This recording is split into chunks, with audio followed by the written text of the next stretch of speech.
We're so glad you're joining us on a special episode, a breakthrough, if you will, from our normal live episodes that we run throughout the week. But we wanted to get this guest on so badly that we were able to carve out some time to meet with him after hours, not our usual Humpday happy hour activities. Maybe it'll be better, Chad. I don't know. Maybe we'll be more alert and less imbibing in the drinks. And obviously we don't have Jeff here to keep us. He's really good at keeping us under control, right? Running on time. That's right. So that's right. This could be a total mess. But anyway, we really wanted to have an opportunity to get Travis on to spend some time. He's an active member of our community, as well as several other communities that Chad and I are both members of. And he's providing a ton of valuable content, both, I think, in practice ownership, but particularly in insurance optimization and relationships. So we really wanted to find a chance, but he's a busy dad, dentist, lecturer, commentator, etc. So finding time in his schedule just had to be carved out a little bit. So I had the great fortune of actually meeting Travis last year at an implant continuum that we unknowingly both signed up for at the same time. It was with the Alabama Implant Institute, and we spent some time in Atlanta together and then spent some surgical time together in Alabama, growing our knowledge and comfort of implant dentistry. And I don't know how Travis felt, but I remember sitting through the first course in Atlanta, which I thought I had signed up for just doing single implant dentistry. Like, let's put a single implant in and then we'll put a crown on it and life will be good. And like the first 5 minutes in the lecture, they're filleting open a mandible and the day you go to Alabama, we're going to do an all on four. You're going to open everything up. You're going to find the nerve. And I looked at my business partner at the time and said, I think we signed up for the wrong course. I didn't sign up to do this type of surgery. But collegially, we all sort of came together as professionals. We put our quote unquote big girl panties on and showed up for surgery that day. And I think we all walked away with our heads really held high with some of the accomplishments that we were able to make. So I'm really honored and excited to invite Dr. Travis Campbell onto the show today to talk to us a little bit about his journey, what he's doing on a daily basis, and then what his areas of expertise are in insurance. So thanks, Travis, for joining us. Well, thank you, Jennifer. Happy to be here. So yeah, the implant course was fun, and I agree. I didn't go there for full arch stuff, but I love the way they did it, because by pushing you into full arch, it just makes the single so easy. I will say the one thing I got out of everything there is I should have started looking into implants 10 years ago. I mean, I don't know why I didn't do it. It was fear. Actually, I know exactly why I didn't do it. It was fear. And now it's one of my favorite things to do. And so that's, I guess, my message for everyone all the time is get out of the fear, get out of the things that are stopping you from trying new stuff. Because a lot of times they're the things that are going to make you far more happy at the end. Clinical is fun. I don't know if you knew this story, but at the end of one of our big procedures that Ange and I did, which was 4 implants maxillary, 4 implants mandibular, and she and I had divided up the face, in half, and I did the right side, she did the left side. And at the end, they went and took the final CT to make sure everything looked okay. And our patient had this metal object in his sinus, and my look, your side or her side. So then of course all the instructors came in and said, can you account for all the cover screws? Can you account for all the abutments? Can you account for all your implants? And I said, there's no way it went into the sinus. Like, it's all here. What the hell is that in his sinus? And of course, then they were like, well, obviously you better not go ahead and pack your bags yet, because if that is one of your parts in there, we're going to have to open the sinus and go get it. And I went from someone who only wanted to do a single implant to now doing all on 4 to now doing sinus surgery. So this was escalating very quickly. And anyway, they found out the real story didn't let me in on it until they had me fully convinced that we were about to do some lateral windows to go get this thing. He had buckshot in his face from an accident, a shooting that he'd had 20 years ago. But of course, it looked just like a cover screw, just like it. So I left really still jaded, honestly. They were good sports, though. It was really fun. So Travis, tell us a little bit about your practice, your that you run, and a little bit about how you sort of got into becoming the dental insurance guy. That's what I was going to ask. I know everybody has a why, and I want to hear Travis's why. Well, I was crazy because when I first graduated, I opened an office from scratch immediately, which I don't necessarily recommend doing because, I don't know about the two of you, but my first couple years, I made a lot of mistakes in dentistry. And looking back at it, I almost wish I made those mistakes in somebody else's office with somebody else's reputation. But it worked out, obviously. So I've been there 15 years now, and that office is doing really well. It's kind of on its, I guess, automated because we've kind of fixed everything that's happened because I'm good at breaking stuff. And so my team, a lot of my team's been with me for a long time. But the interesting thing is I was originally in that same idea that, everybody goes out of network. That's just the pinnacle of your career. You end up doing better. And yeah, I was doing that for a long time. Back in 2019, I was down to 3 insurances, where when I started, it was 40 something. But in 2019, we actually made a shift and we went back in network with almost everybody. And we increased our collections by 50% and we doubled our profits. So that was all sorts of fun, is to just change the game. Now, people ask me how I get started in insurance. I got started in insurance because it ticked me off. I mean, it's the thing that we deal with every day. It's probably one of our biggest headaches every day. And so I'm not one to, just go with the flow or leave things alone. I want to find solutions. I want to find answers. I want to find reasons. And I couldn't find anything. Nobody out there was really talking about what seemed to affect us on a day-to-day basis. They were just talking about coding and fraud and stuff like that.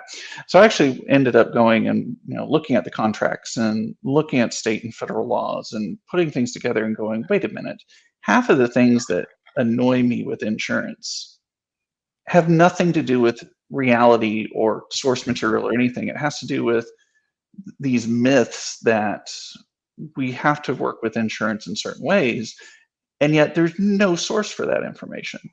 And so once we started changing how we were looking at things, that's when we ended up going back in network and making a lot more, because it was partially going back in network, but it was partially just learning to work with the insurance companies differently and learning to work with the plans differently and learning to bill a little bit better. And we just got a lot more successful with it.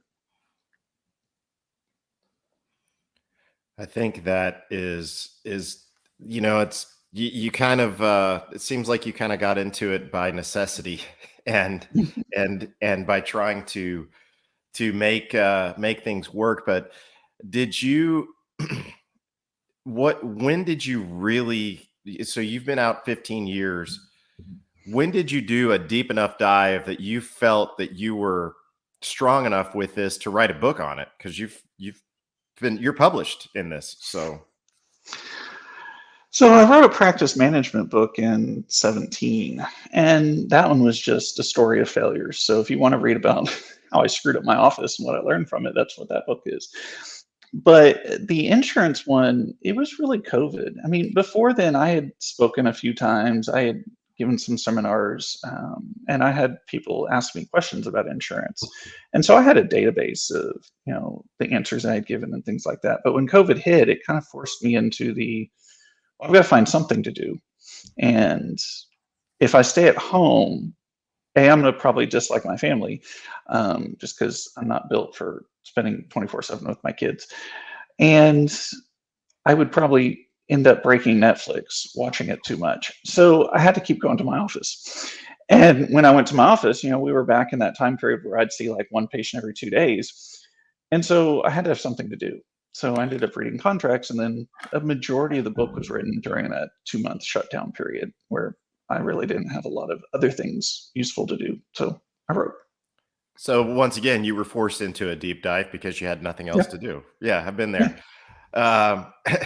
How many, you said that you once had 40, you dropped a couple. Where are you at now? If you said that, I apologize, but So we are indirectly in network with dozens. I couldn't even tell you the number because I don't even know. We are contracted though only with 3. okay. So, and that's the whole concept of umbrellas and, network leasing is you can get in network through other insurance companies with higher fees. So that's what we accomplished. So most of our patients, to them, we're in network. I Do just you didn't sign 40 negotiate your own contracts. fees? No, I hired that out. Do It's a you? pain in the ass. Yeah, I can imagine. Do you have one person that you've worked with for a long time, or have you worked with several, or is there one that you're particularly fond of? Because I know that's a question that comes up a lot. I have worked with a few companies, some far more effective than others. So yeah, it's been an interesting journey. I like testing things. My team hates me testing things, but that's fine. That's who I am, and they deal with it. Um, but there's like anything else. I mean, just like dentistry, there are people in the negotiation world that know exactly what they're doing and do it very well. And there's those that should probably find a different industry. Yep, I'd agree. Do you think, because I see we're on some of the similar forums and just kind of watching dentists post both obviously pro and con comments about insurance companies. And there seems to be a little bit of a pendulum shift for some to start to consider the idea of going to fee for service, but alternatively, for some, because of economics and needing to drive new patients, to consider moving into network. So, if you had to provide a little bit of advice or guidance to both the docs who are thinking about coming out of network and those docs who are considering coming in, maybe even for the first time, what would you say? I would say that you've got to go back to the why. You've got to go back to yourself. And all of us are different. We have different personalities. A majority of the fee for service doctors, um, they're very good with relationships. Whether they know it or not is a different story, but they're very good building relationships. They are there for people. And then there's those of us like me who I'm not going to the office to talk to a bunch of people about their families and about their random cousins and birthday parties and things like that. That's just not me. I'm going to do dentistry, and that's what I want to do. And so you've got to kind of look in yourself and see what is it that drives you.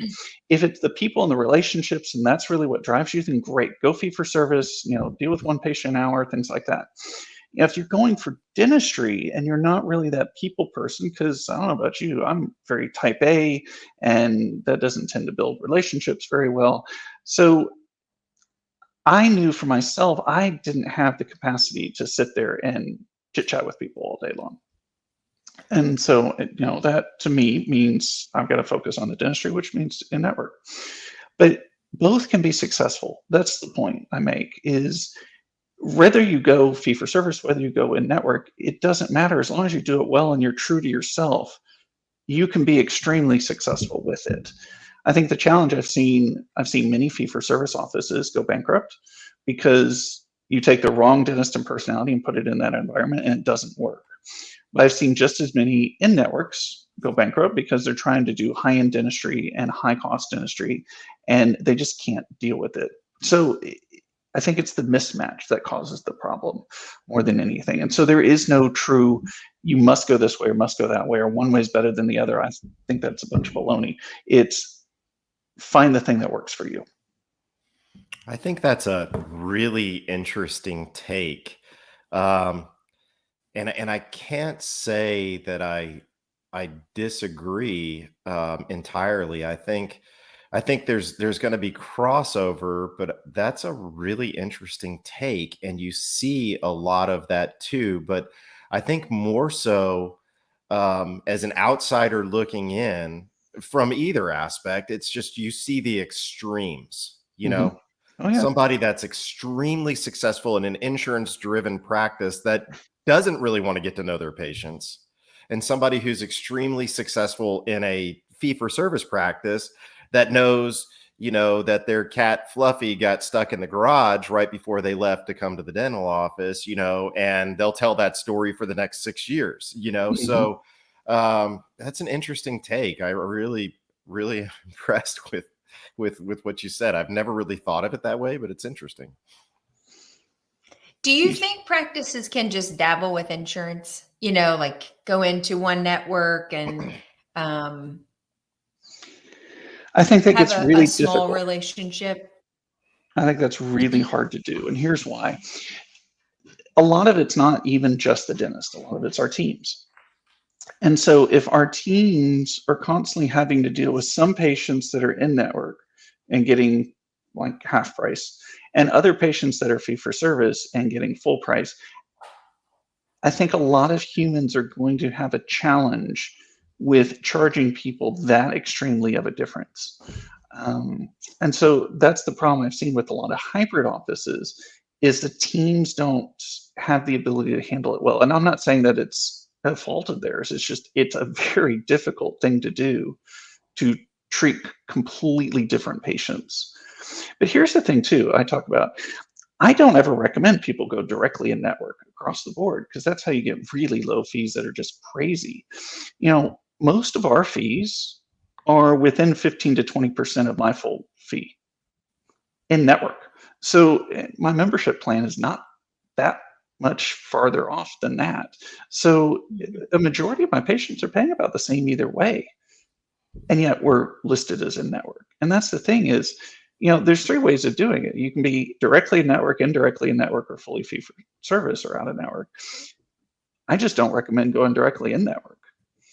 If you actually utilize the network leasing, you can get those fees that are much higher.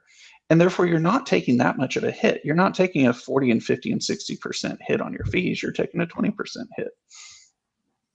So let me ask you this. I know the majority is maybe 100% PPO. Are you in any DMO or HMO networks? No. JBU? No. Let's talk about that for a second because I always find that fascinating. What do you think it is that entices people to join a PPO? I mean, a DMO or HMO network? I mean, patients. That's why would you join any network is to get more patients. And the challenge though with HMOs is you have to recode and rethink completely differently. And that's what I don't like about it personally. I've seen people be successful with it, great, but you have to treat things completely differently. We always have the concept in dentistry and PPO world that, a crown includes the basic lab fee and includes anesthetic and room cleaning and, all the things we're going to do on a day-to-day basis. HMOs pretty much flip that on its head. You got to think of medical at this point is you're going to get charged for the cotton rolls and the anesthetic, and you're going to get charged to clean the room, and you're going to get charged an assistant fee, and you're going to get charged every single lab fee as a separate item. So you're unbundling everything in HMO world versus PPO. Unbundling is not seen as a kosher thing. That's funny. I have some family members that live elsewhere and they have HMO insurance, and they'll send me these treatment plans or charges, and I look at all the itemized things, and there's a couple things in there that I always wonder, are these items just not assigned to their insurance that they can charge extra for? But with that being said, are there certain procedures, Travis, that you feel that you feel that you can't or you just don't do because there's zero profit in it based upon the fee schedule? You're talking about PPO? No. Yeah. I mean, everything is profitable. Here's the thing about profit people forget is we have fixed overhead and we have variable overhead. Everybody forgets a majority of our overhead is fixed, meaning it doesn't matter how much dentistry we do, we're still paying rent, we're still paying utilities, we're still paying our teams. So all of that stuff has to get paid regardless. Our variable cost, basically the cost to do dentistry, is extremely small. And this is what puts dentistry in a realm so different than most industries in the world. Most industries have high fixed costs. We have high variable costs, or most industries have high variable costs. We have high fixed costs. So when it comes to dentistry, there's very little that we can't do very profitably. The challenge most of us have is we don't produce enough to make up for all the pretty things that we've bought. That was directed to Chad specifically. I wasn't directing that to anybody, but if you would like it to go to Chad, Jennifer, that's all I'll on you. ping pong it, if you will. You just throw it my way and I'll knock it over. Hey, I was going to say too, Chad, on your DHMO comment that the only time I've experienced it in my practice or in my practicing life was when I worked in corporate dentistry. And that's because everybody's being paid on commission. So it doesn't really matter if it's $600 for a root canal and a crown. If everybody's being paid commission, to Travis's point of that variable and fixed cost, if my salary is variable based on production, then they can afford to take whatever fees are offered, because whatever I'm able to produce off of that is essentially, it makes it very frustrating as an associate doctor, because you're never going to see the level of production or financial fruits of your labor because you're working for pennies. So it does become very disenfranchising pretty quickly. And then some of them have capitation, which just means that there's money coming back to the practice for seeing those patients. But again, I don't know what Travis's experience is, but I didn't see that money being passed on to those commissioned providers. So, if the large group was receiving checks. People forget what capitation truly is. Capitation is paying for the things that have $0 attached to them, mostly hygiene. So capitation by nature should go to the office because it's paying the hygienists. That's all it's there for. And there isn't enough money to go to the associate at that point. But yes, this is why, another way HMOs work is, whether it's natural or whether it's intentional, it's those who get a large group of patients, you get a large capitation check, but have very little utilization of those patients. Meaning you could have 1,000 patients, but only 50 of them ever show up in a year. Well, that brings a lot of value. But because you're getting paid the same either way. But if you have 1,000 patients and 500 of them are coming, you're going to go bankrupt. It's just, that's the nature of it. And so you have to, if you're not automatically getting patients who just never go to the dentist in your list, you've got to funnel them. You've got to prevent your office from getting flooded with the patients that literally are bringing you no money. And that's another reason I just personally don't like HMOs, because you've got to do things that I don't like doing. I think that hearing you all talk about this, it's funny because everybody looks at fee for service differently than an insurance practice. And I'm not going to lie. I mean, there have been points in my career where we've actually contemplated taking on plans. I mean, for instance, we're directly across the street from BNSF's world headquarters, and they're constantly changing their insurance policies. And what we found is the biggest thing in our practice is verbiage in how we address the patients. Have we lost patients to PPOs? Absolutely. It's funny though, the vast majority of them end up coming back for one reason or another if they're relationship driven people. So you said that earlier. Some of them don't. But the thing is that when they leave, I'm like, we'll never see him again. We'll never see him again. But we find that it's our verbiage competing with the verbiage of HR at the corporation, because they're trying to tell patients that they have to go to a PPO dentist whereas they're not really telling them that they have the option to go out of network. And so, we've done a lot of cost analyses for patients as well as to what the difference would be to come to our office or go somewhere else. One of the biggest things that patients don't understand, though, and I don't know if you all see this either, is that $2,000 is $2,000. And that's it. That 1,500, 2,000. There have been a couple policies that I've seen as of late. We have this patient that has a $6,000 a year policy if she goes to an in-network dentist. She has a $1,500 policy if she goes out of network. However, she wants 10 veneers. And so it's like, what are you going to do? And so she's like, well, I'm not switching, for that. I was like, they're not going to pay for any of these. Nobody's going to pay for any of these. You send a picture and this deal's dead in the water anywhere. And so, it's where do you want to get it done? And I know some damn good, including you two, PPO dentists. So I'm not knocking any PPO dental office or whatever. I mean, but I'm telling you that the struggle's real, from my side, and I'm sure from yours too. Yeah, I mean, and this again comes back to the conversations, the relationship. I'd rather have conversations about dentistry versus having to have conversations about selling myself or skills or why somebody should pay more to come see me. No, I just here's what your insurance fee sets. Great, that concept's off the board, and we don't have to talk about it. It's it's easy. So, but I get it. I mean, I would love to have a schedule where I see 2 patients a day and produce $8,000. Great, but I also get bored personally. So but maybe that's why you're on Facebook all the time, Chad. You got the time to do it.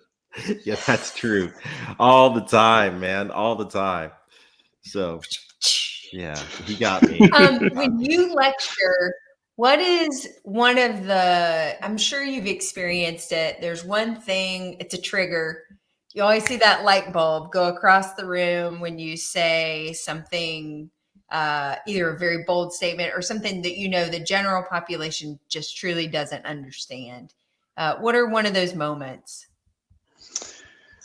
The fun one is when I ask people, if you think about the reviewers on the insurance company side, their employees, when do they get pulled into their boss's office, their supervisor's office, and get yelled at? Is it when they're approving claims or denying claims? What do you think? Approving.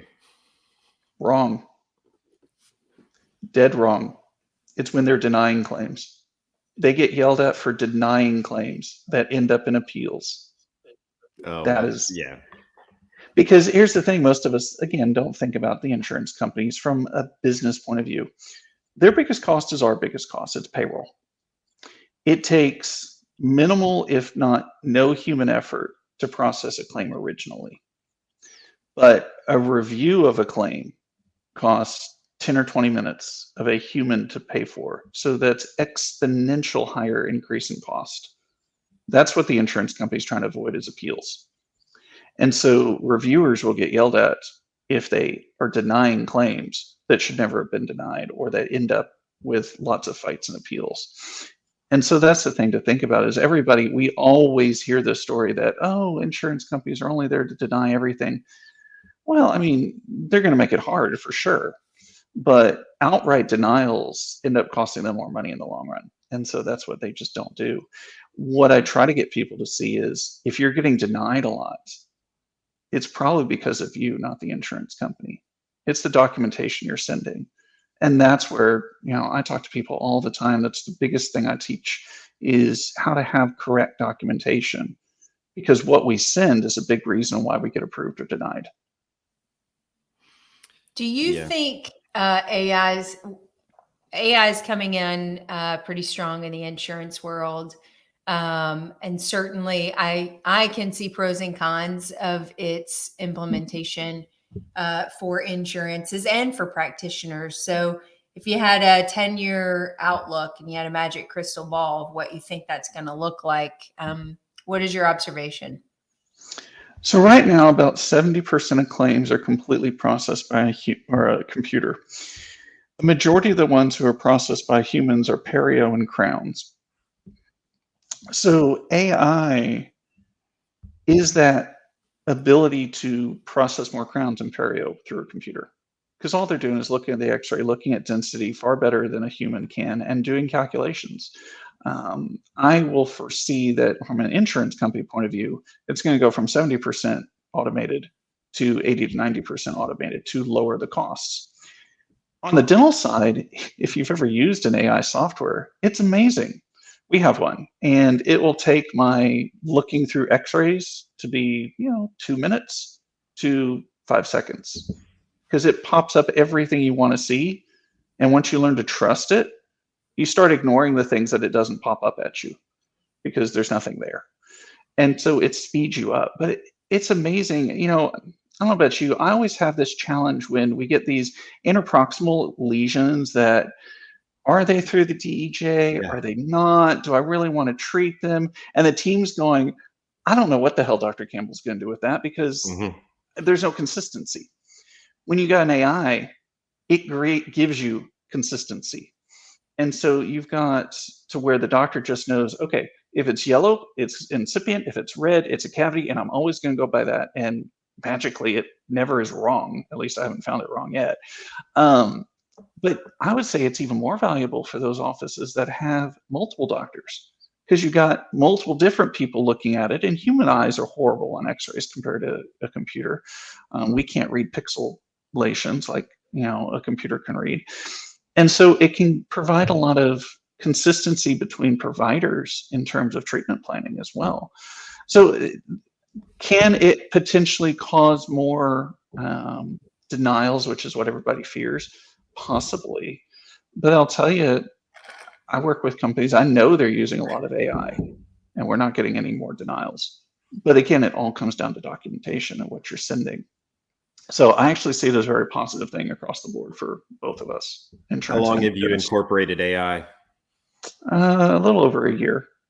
Okay. And this may be a dumb question because I think I know the answer, but have you just seen that improve over the past year greatly, or are you not noticing much change? Has it been pretty good from the onset?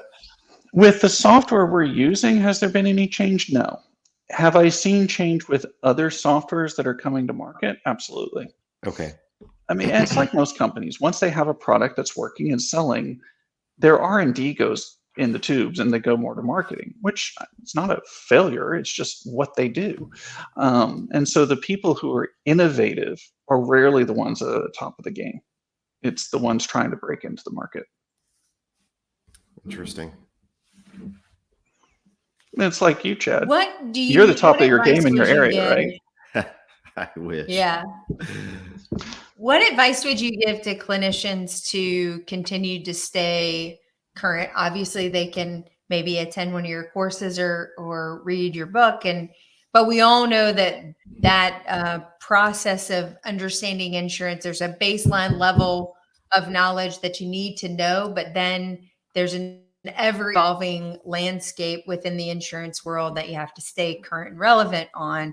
So how do you stay current and knowledgeable about those changes? And then ultimately, what do general practitioners out there do to continue to be effective? How do I stay current? It's things that I doubt most people want to do, which is read contracts, actually delve into the language, follow the trends of what insurance companies are doing with billing. And I have some sources that I don't think most people would ever be able to obtain. So I wouldn't say do it the way I do it, because it would drive you nuts. But that's why I put the website together, is everything I learn and find, it gets filtered into that, and then bogged down into what do you actually need to know day to day. So that's the platform I put together, and that's why I put it together. And it's been really successful so far. Well, I think most practitioners need that type of support, just like they need support clinically and elsewhere. I mean, at the end of the day, it is still a for-profit business. So you have to understand how your patients are coming through your practice and ultimately how the billing is going to be handled. And ours is just much more nuanced than going to a grocery store and selecting an item and paying for that item directly. And there's, longer accounts receivable action items you have to manage, and all the interesting nuances for young dentists out there looking to start their own practice and doing the unthinkable, as you sort of mentioned, like being very brave and bold and doing that. Where does insurance fall in that game for them? And how do they need to, is it truly just their type of personality, or do you think it's going to be a necessity for most new practices? Well, and there's details in everything. If you go to a rural area where there are no other dentists, well, you don't have to go on network because there's nobody else around. There's no competition. Why not? And you're going to find a larger majority of the fee-for-service dentists are in low saturation areas. But the challenge is majority of dentists are going where a majority of the population is going, which is the urban centers. And you got to think about it from a patient's point of view. Why would I go to a dentist who's a new grad, who's fee for service, versus a dentist who's been around for 20 years who's PPO? I mean, you don't have the credentials, you don't have the authority, you don't have what it takes in most cases to compete in a high saturation area, unless you're joining an office that's already got that reputation. So it's just very difficult to do. Now, can you do it? Absolutely. But you talk about a massive uphill battle. So it depends on your area, it depends on your personality, it depends on what you want to do, it depends on your skills, it depends on the patient population. So a majority of us, if we're going, high urban areas and high saturation, insurance is just going to be a part of the game. But here's the thing too. I mean, even Chad, you deal with insurance. Your patients have insurance. They've got it. They want to utilize it. It doesn't matter if we're in or out of network. We still have to understand it, and we still have to know how to work with it.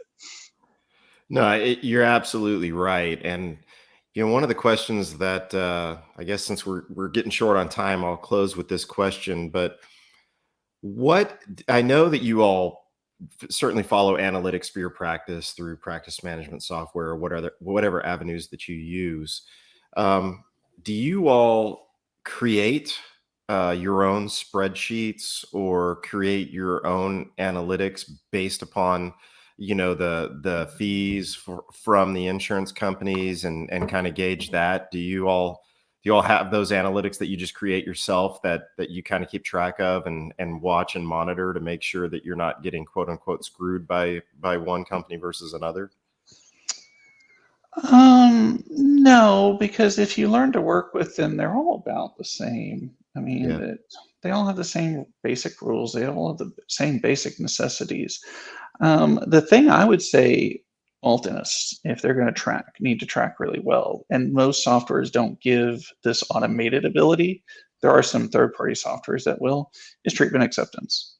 Mm-hmm. It's amazing. We do something that is so necessary for people, and in most cases is going to save them money over time.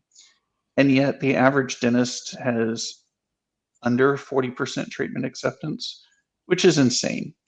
And it's all going back to what you said, Chad. It's all how we talk to people. It's all the verbiage. It's the communication skills. So that's the thing I would say everybody needs to track, is because so many of us have a full plate of treatment to do.